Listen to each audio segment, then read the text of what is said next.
ஆண்டவராகிய இயேசு கிறிஸ்துவின் இனிய நாமத்துல அன்பின் வாழ்த்துக்கள். இந்த கால வேளையில உங்களை சந்திப்பதுல மிகவும் மகிழ்ச்சி அடைகிறேன். நிச்சயமாகவே தேவன் இந்த நாளில உங்களோடு கூட இருந்து உங்களை ஆசீர்வதிப்பாராக. இன்று நாம் தியானிக்க இருக்கிற வசனம் ஏசாயா 9வது அதிகாரம் 6வது வசனத்தை வாசிக்கும் போது இங்கு வசனம் இப்படியாய் சொல்லுகிறது: நமக்கொரு பாலகன் பிறப்பார், நமக்கொரு குமாரன் கொடுக்கப்படுவார், கர்த்தத்துவம் அவர் தோளில் இருக்கும், அவருடைய நாமம் சமாதான பிரபு எனப்படும் என்று ஏசாயா தீர்க்கதரிசி ஆண்டவருடைய பிறப்பை அவர் தீர்க்க தரிசனமாய் சொன்னதை குறித்து வேதம் சொல்லப்படுகிறது. அப்படிப்பட்ட தீர்க்க தரிசனம் நிறைவேறினதை பார்க்கிறோம். ஆண்டவருடைய நாமத்துல ஒன்று சமாதான பிரபு எனப்படுகிறது. வேதத்தில் ஆண்டவர் அருமையாய் சொல்லுகிறார், என்னுடைய சமாதானத்தையே நான் உங்களுக்கு கொடுக்கிறேன், உலகம் கொடுக்கிற பிரகாரமா இல்ல, ஆனால் என்னுடைய சமாதானத்தையே ஆண்டவர் கொடுக்கிறேன் என்று சொல்லுகிறார். இம்மட்டும் ஆண்டவர் நேர்த்தியாய் நம்மை சமாதானமாய் ஆசீர்வாதமாய் நடத்தி வந்த தேவன் வேதத்துல பார்க்கிறோம். லூக்கா 2வது அதிகாரம் 14வது வசனத்துல இப்படியாய் சொல்லுகிறது: பரமசேனை வானத்திலிருந்து அந்த மேய்ப்பரிடத்தில் ஆண்டவருடைய பிறப்பை அறிவிக்கும் போது அங்கு ஒரு பரமசேனை வந்ததாய் சொல்லப்படுகிறது.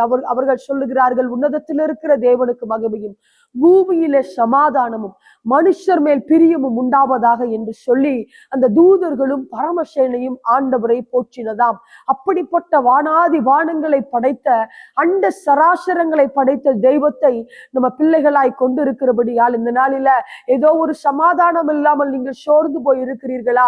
ஆண்டவரே, இல்லை என்றால் ஒரு பலவீனத்தினால கவலையோடு கூட வேதனையோடு கூட ஆண்டவருடைய சமூகத்தில் இந்த காலை வேளையில வீடியோவை பார்த்து கொண்டு இருக்கிறீர்களா? ஆண்டவர் சொல்லுகிறார், அவருடைய பெயர், அவருடைய நாமம் சமாதான பிரபு எனப்படுகிறது. நம்ம பார்க்கிறோம். நிச்சயமாகவே அந்த பரமசேனை அவருடைய பிறப்பை வாழ்த்தியது போல அந்த தேவனுக்கு மகிமையும் சமாதானமும் உங்களுடைய வாழ்க்கையில் அவர் உண்டாக செய்வார். இந்த நாட்களிலும் இனி வருகிற நாட்களிலும் இனி வருகிற வருடத்திலும் அந்த சமாதான பிரபு, அந்த சமாதான தேவன் உங்க வாழ்க்கையில சமாதானங்களை செய்ய வல்லவராயிருக்கிறார். எதை குறித்தும் கவலைப்படாதீர்கள், அந்த தெய்வத்தை பற்றி கொள்ளுங்கள். ஆண்டவருடைய பிறப்பை அனுசரித்துக் கொண்டிருக்கிற இந்த மாதங்களில அந்த தெய்வத்தை, இந்த சமாதான பிரபுவை உங்களுடைய வாழ்க்கையில எல்லாவற்றையும் செய்ய வல்லவராயிருக்கிறவரை நீங்கள் சார்ந்து கொள்ளுங்கள். நிச்சயமாகவே அவர் பெரிய சமாதானத்தை உங்கள் வாழ்க்கையில கட்டளையிடுவது அதிக நிச்சயமா இருக்கிறது. ஒரு விஷயம், கண்களை மூடி செபிக்கலாமா? ஆண்டவரே, உம்மை துதிக்கிறோம், உமக்கு நன்றி செலுத்துகிறோம். ஆண்டவரே, அப்பாவுடைய பிறப்பை அந்த மேய்ப்பர்களுக்கு தேவதூதர்கள் அறிவித்த போது ஆண்டவரே அவர்கள் வாழ்ச்சியதை இந்த நாளில நாங்கள் நினைவு கூறுகிறோம்.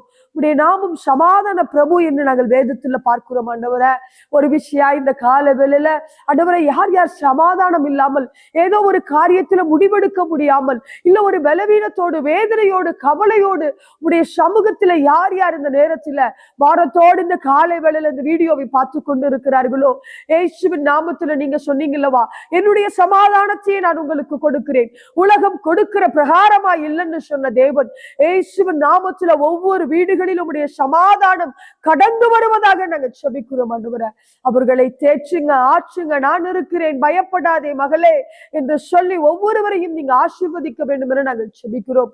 அப்படியே உடைய சமாதானம் ஒவ்வொருவருக்கும் உண்டாகிறபடியால் உம்மை துதிக்கிறோம். அப்பா, இயேசுவின் நாமத்தில் இந்த நாளில நீர் அவர்களை வழி நடத்தி செல்லுங்க நாங்கள் செபிக்கிறோம். அன்று மேய்ப்பர்களை வழி நடத்தி சென்ற தேவதூதன் போல ஆண்டவரே, எங்களுடைய பிள்ளைகளை எங்களை நீங்க வழி நடத்தி செல்லுங்கப்பா. அப்படியே ஆசீர்வதிங்க, வழி நடத்துங்க. இயேசுவின் நாமத்துல சமாதான பிரபுவாகிய உம்மை துதிக்கிறோம், நன்றி செலுத்துகிறோம். ஆண்டவரே, இயேசுவின் நாமத்தில் செபிக்கிறோம் எங்கள் நல்ல பிதாவே, ஆமென்.